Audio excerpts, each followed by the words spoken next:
Hi, this is Flash from the United Handyman Association, the National Association of Handymen, with Handyman Answers.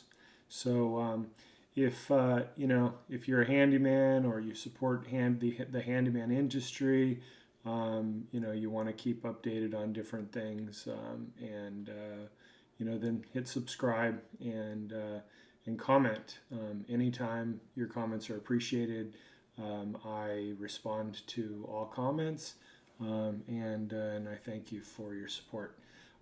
So I wanted to do this video to talk about. So one of the things that we're trying to do with the association is we're advocating for you, for this industry, for safety. It's all about safety and recognition, and being treated like real businesses, and being able to get reasonable insurance and things like that. But one of the things that I really want to focus on is changing the handyman laws, because if you're a handyman and you understand everything about what the handyman does and what the contractor does and how the licensing structure is, you'll know that most handyman work is and should be exempt from the contractor laws.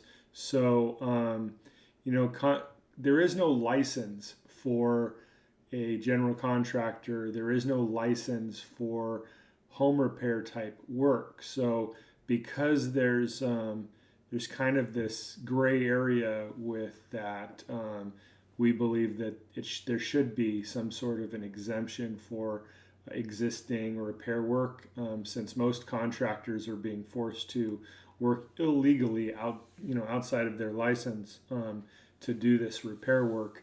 Most general contractors' licenses require a minimum of 2 or 3 trades being done per job, which means if a homeowner needed one thing fixed, it's they don't have much options, so they typically hire a handyman to do those repair jobs. And most repair jobs are, they might be beneath the big contractor, so they're kind of like in a situation where they don't need to hire, or they don't know who to hire.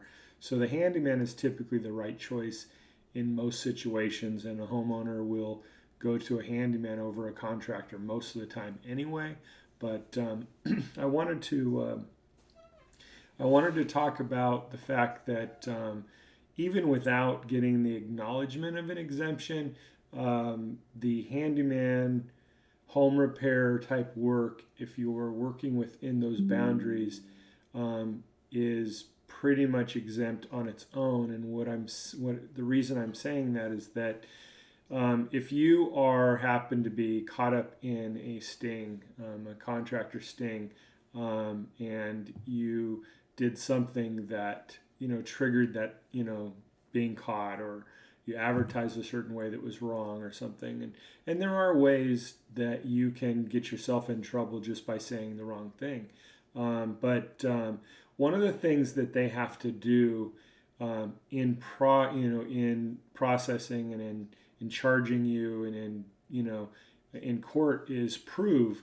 that you were working within one of their licenses. So not only do you have to prove that you are that you weren't, they also have to prove that you were. So if they don't have a license that specifically applies to the work that you're doing, then basically you would be exempt from charges, or you wouldn't be liable for those charges. So one of the things that, and I'm going to talk about, joining the association, becoming certified. What we have found is that not only does saying that you're UHA certified, you've gone through the background screening most of the time, avoid those charges for you, but you also have the guidance of the association telling you what to say, what not to say, how to structure your business so that you don't get caught up in these things. And then when you go, when you do go in front of a judge, and you can say, look, Your Honor, I do, home repair type work. I've gone through the steps of being certified. I have passed a background screening. I've done everything that a contractor has done and I'm just trying to make a living, and I'm trying to run my business professionally, and I've made sure that my customers are safe. I've made sure that I've gone through the steps. I've gotten my license through the UHA, and just like any other association that is certifying any other industry, the UHA, the National Association of Handymen, is the trade association recognized for handyman businesses across the U.S. So, you can go on to Association of Realtors, for example, and they issue certifications for certain things for realtors. No different than what the association does for handyman businesses. So having that in your pocket and having that as a part of your defense is going to help you if it happens to get to that point. In my dealings with state contractors boards, most of the time the investigators that I talk to, they're like, look, we're doing this for safety reasons. We're doing this to make sure that the customers are protected. And so if a handyman goes and goes through that certification process and goes through the background screening and has the UHA basically telling the customer, they'll pay him back up to $5,000 if something does go wrong. That's like something that a lot of these guys are just going to be like, okay, you know what, they're at least going the proper way about it. Their main focus is the guy who isn't, the guy who's avoiding everything, the guy who is avoiding, any kind of permit laws, any kind of safety laws, any doing things improperly. Mainly, they're going after guys that are doing bigger jobs, so the repair stuff, they're typically not doing stings for. They're typically not doing, oh, here's a punch list, come give me a quote, and trying to trap a handyman. That's not typically what they're doing. They're usually running ads to do something, bigger, like, a $10,000 paint job or something that a contractor's license specifically lays out as being something that a state license would be required. So those are the things. So if you avoid those things most of the time, you're not going to get caught up into it. I mean, it's all about just being smart, understanding what you can do, what you can't do. But having that, just in case something happens or somebody reports you or something, having that certified license, the handyman license, having that in your back pocket is kind of another insurance policy. It's basically it's having your trade association standing behind you, backing you up. If something does happen, we're going to tell you, we're going to guide you and tell you where to go and who to talk to and what not to say and what to say and things like that. And that's all laid out when you become a member, a certified member. There's kind of that stay out of jail, thing, like this is, what you do, and this is how you structure your business, and this is what you say, and this is how you advertise. These are all things that you can, get some guidance on from the association. But ultimately, what I wanted to, say about this, in this video is, because they're not going after you for doing handyman repair work. And let's remember what a handyman, the handyman is the guy who's going out and fixing things, and he's the go-to for the homeowner. If you stick within those boundaries, you're pretty much exempt from handyman laws. Handyman laws not handyman laws, I'm sorry. Contractor laws can only mandate what they have licensing for. So if they don't have a license, and we've been trying to, that was the original idea, to try to get them to come up with a license that suited the handyman, and they failed to do that and found that they can't do that because that would undermine the entire licensing structure. I've talked about that in videos before. So they're not going to come out with a license that's tailored towards home repair work.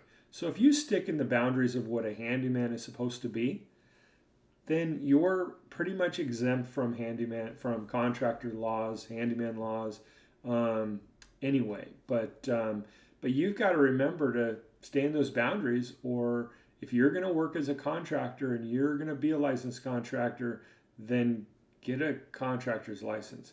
If you can't get a contractor's license, then figure out a structure that's going to work for you, that's going to, that's going to keep you legal. And, so we're not about, we're going to cheat the laws and we're going to do that. That's not what the handyman license is about. That's not what the UHA is about. We're not trying to teach you guys that there are no regulations and there are no laws and that you just need to, do whatever you want to do and who cares and screw them. That's not what we're about. It's all about teaching you what you can do and what you can't do, how to structure things to maintain within those boundaries, but to make the most of your business, to make the most money. You can make a great living doing, even if you just did repair work. I mean, the amount of money you could make in a day doing punch lists, doing repair jobs that there is not really a license structure for is crazy, the money that you can make. So, just doing that stuff. And like I said, the contractors board, they're not focused on your repair work and stuff like that. They're focused on you doing jobs that required a permit, that required a license, the bigger jobs. Most of these guys, they don't care about you. They can't even go out after you unless there's a complaint about you, or unless there's, and they catch you, they put out something to bait you and catch you in a sting. But those are the ones that you can get out of as long as you do things properly. You won't get caught in those stings in the first place. I've taught that. What do you do if you get caught in a sting? Well, you just, first of all, you never sign a document when they ask you to. You never, never submit a bid or a quote on the premises at the time anyway. You should always, no matter who it is, you should always be just doing your quote after the fact, telling them that you need to think on it and you need to get back to them.